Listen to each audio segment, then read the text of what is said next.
পাস্টে ফিরে যেতেই হবে, না হলে যে আমার এই প্রেজেন্টের কোনো মানেই নেই, সবটা মিনিংলেস, সবটা। প্লিজ প্লিজ জিজি, তুমি আমার ক্রাইসিসটা একটু বোঝার চেষ্টা করো।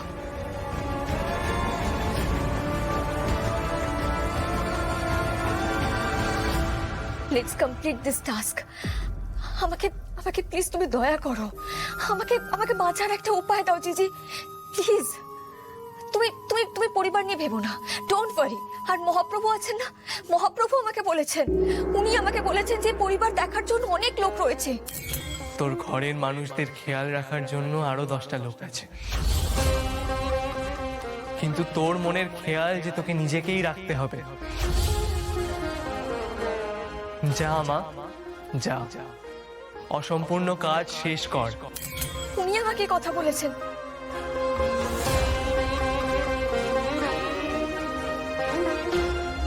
হ্যাঁ দিদি, কাল রাত্রিবেলা মহাপ্রভু এসেছিলেন, উনি নিজে আমাকে কথা বলেছেন। আচ্ছা, তুমি মহাপ্রভুর আদেশ অমান্য করবে? বলো, করবে? জি প্লিজ বিশ্বাস করো আমার কথা, ফুল মুরারি কাব্য মিথ্যে নয়। তুমি তুমি যদি একবার অতীত যাত্রা করো, তাহলে তোমার সবকিছু মনে পড়ে যাবে, তুমি বুঝতে পারবে, তোমার চেতনা ফিরে আসবে। প্লিজ জিজি, প্লিজ টেক দিস চান্স।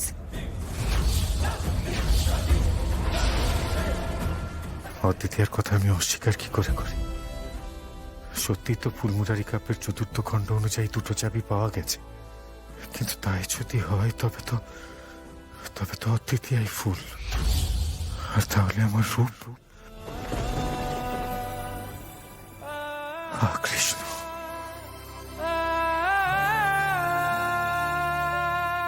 কি ভাবছো জিজি? একটু একটু বিশ্বাস করছো না আমার কথা? আরে বাবা, মুরারি তোমারই পূর্ব জন্ম, আর ফুল আমার, আর মুরারি ফুলকে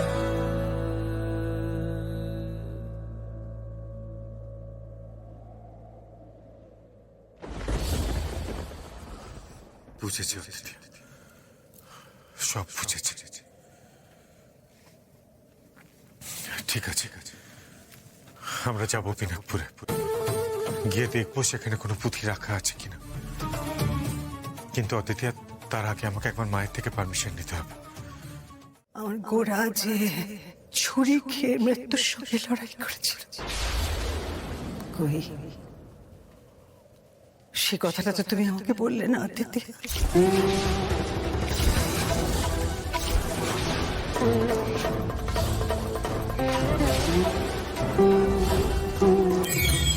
গোড়াদা, আমি ফিরে এসে তোমার সাথে কথা বলছি অদ্বিতীয়া। আপনার মতো জনদরদি মানুষকে ছুঁয়ে দেখাটা তো ভাগ্যের ব্যাপার।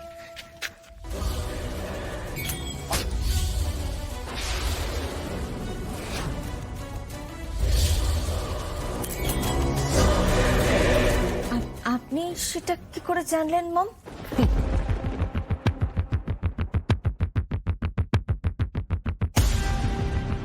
তোমরা কি ভেবেছ তোমরা মুখে কুলু পেটে থাকবে আর আমি কিচ্ছু জানতে পারবো না?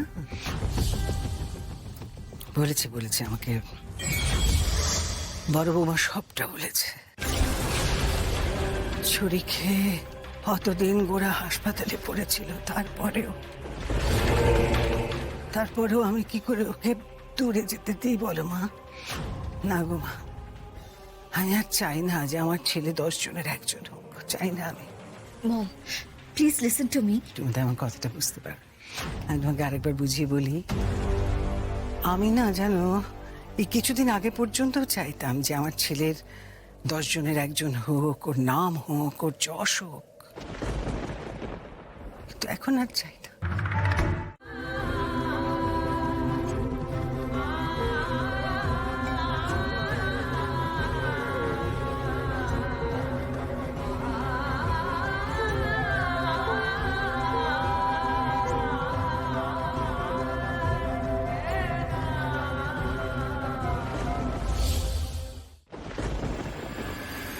বলুন না মম, আপনি কি বাবাকে মিস করেন? জিজির বাবাকে কি মিস করেন? আপনার স্বামীকে কি আপনি মিস করেন মম?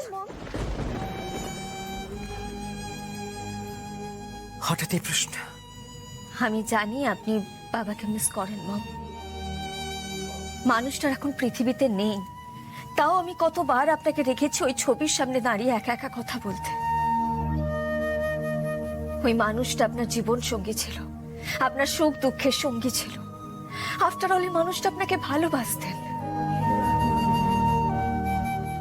অথচ আমার কপালটা দেখুন, আমার স্বামী থেকেও সে নেই।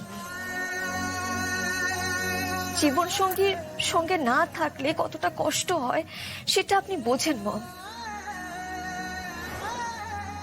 কিন্তু জীবন সঙ্গী থেকেও না থাকার যন্ত্রণা সেটা আপনি বুঝবেন না মম। ব্যাগ গুছিয়ে নেবো মানে? বেরোতে হবে তো, বেরোতে যখন হবেই তখন আর দেরি করে কি হবে বল? তোমার ঠিক কি হয়েছে বলো তো মা? একটু আগে তুমি আমাকে মাথার দিব্যি দিলে, বাড়ি থেকে বেরোতে মানা করলে, আবার এখন নিজেই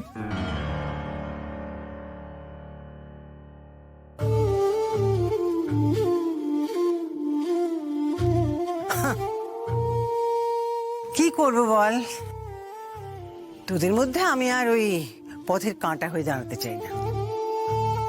তাছাড়া জানিস তো গোরা, আমি শুনেছি, আমি জানি যে তীর্থযাত্রা ভারী পুণ্যের কাজ, আর সে কথা জেনেও আমি তোদেরকে বাধা দিয়ে কি করে পাপের ভাগীদার হই বল? তাই বলছি, নে ব্যাগ গুছিয়ে নে।